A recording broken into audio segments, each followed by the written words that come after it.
the burden of potential and the peace of being ordinary. There's a particular kind of suffering that nobody talks about, a quiet desperation that afflicts a certain type of person. It's not the suffering of those who have failed spectacularly or fallen into ruin. It's the suffering of those who have been told their entire lives that they are special, that they have potential, that they are destined for great things. You know who you are. You were the gifted child, the one teachers pulled aside to say, "You're capable of so much more than this." The one who tested well, who picked things up quickly, who seemed to have some spark that set you apart. Your parents looked at you with a particular kind of expectation in their eyes. Not pressure, exactly, but something worse, belief. They believed in you. They believed you would do something extraordinary, and you believed it too. Why wouldn't you? The evidence was everywhere. School came easily. Adults were impressed by you. You could see that you were different from the other children, that you understood things they didn't, that you could do things they couldn't. And so you internalized this narrative. I am special. I have potential. I am meant for something more. But then something strange happened. You grew up, and the potential that once felt like a gift began to feel like a curse. Because potential, you see, has a terrible property. It must be actualized. It must be fulfilled. It demands manifestation. And every year that passes without that manifestation, every year that you remain ordinary despite your extraordinary potential, becomes a year of failure. A year of not living up to what you were supposed to be. The weight of unlived lives. You are now 30 or 40 or 50 years old. And what have you done with this tremendous potential you were told you possessed? You have a job, perhaps a decent one. You have relationships. You have a life that is, by most measures, perfectly fine. But it's not extraordinary. It's not special. You haven't written the novel that will change literature. You haven't started the company that will transform an industry. You haven't made the scientific discovery or created the masterpiece or become the leader who changes the course of history. You are, despite all that potential, ordinary. And this ordinariness feels like a betrayal. Not a betrayal of others, though there is some of that tooth of vague sense that you've disappointed the people who believed in you. No, the deepest betrayal is of yourself, of the self you were supposed to become. That brilliant, accomplished, extraordinary self who would finally prove that all that early promise wasn't a mistake, that you really were special after all. So you carry this burden, this weight of unlived potential, and it poisons everything. Every accomplishment feels small because it's not the great accomplishment you were supposed to achieve. Every day feels wasted because it's not the day you finally become who you were meant to be. You can't enjoy the life you have because you constantly measuring it against the life you should have had. And the cruelest part, you still believe the narrative. You still believe you have this potential. You still believe you're capable of extraordinary things. You just haven't done them yet, which means the failure is entirely yours. You had the raw materials for greatness, and you squandered them. You had the gift, and you buried it in the ground. This is a special kind of hell, the hell of the gifted child who grew up to be an ordinary adult. The tyranny of specialness. But let me ask you something. What if the whole narrative is a lie?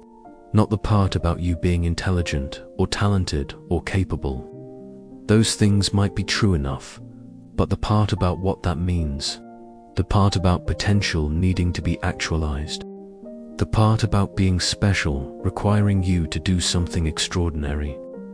What if all of that is just a story we tell ourselves, and a particularly destructive story at that? Think about what the narrative of potential actually does to you. It takes you out of the present moment and places you perpetually in the future. You're not here living this life. You're there in that imagined future where you've finally fulfilled your potential. where you've finally become the person you were supposed to be. The present is just a waiting room, just preparation, just not yet arrived. This means you can never actually be satisfied with anything you're doing right now, because right now is never the destination. It's always just the journey towards somewhere else. You finish a project, and instead of satisfaction, you feel, well, that's done. But it's not the thing. It's not the great work I'm supposed to do. You achieve something, and instead of joy, you feel, this is fine, but I'm capable of more. The narrative of potential makes contentment impossible, because as long as you're identified with your potential rather than your actuality, your actual life will always feel like a rough draft, like practice, like you're not really living yet, you're just preparing to live. And here's what's insidious about it. The narrative is unfalsifiable. No matter what you achieve, it's never enough to fulfill your potential, because potential is infinite. Potential is always more than whatever you've actualized. You could win a Nobel Prize, and some part of you would still think, yes, but I could have one too. You could write a bestseller, and you'd think, but not the great novel I know I'm capable of. The goalpost of fulfilling your potential is always receding, because potential, by definition, is never fully realized. It's always what you could do but haven't yet. So, you're trapped. You can't abandon the narrative because that would mean accepting that you're ordinary, which feels like death. But you can't fulfill the narrative either, because the narrative can't be fulfilled. It's designed to keep you striving, reaching, feeling insufficient. The violence of should. Let me tell you about a man I met once. He was brilliant, genuinely so. Studied at the best universities, published papers, was on track for a prestigious academic career. Everyone who knew him thought he would be a major figure in his field. He thought so too. This was his identity, the brilliant one, the one destined for greatness. Then something happened. Not a dramatic failure, just a slow realization over years that he didn't want the life that his potential demanded. The endless competition, the political maneuvering, the pressure to constantly produce groundbreaking work. It exhausted him. He found himself dreaming of a quiet life, a simple life, teaching at a small college, tending a garden, reading books for pleasure rather than to stay ahead of his field. But he couldn't give himself permission to want this, because to choose this quiet life would be to betray his potential. It would be to waste the gift he'd been given. So he stayed on the prestigious track, climbing higher and higher, achieving more, and becoming more and more miserable with each success. Finally, in his early 40s, he had what he called a breakdown, but what might better be called a breakthrough. He quit, left the prestigious university, the important research, the promising career, moved to a small town and took a teaching position at a community college. His colleagues were shocked. His family was confused. His friends thought he'd lost his mind.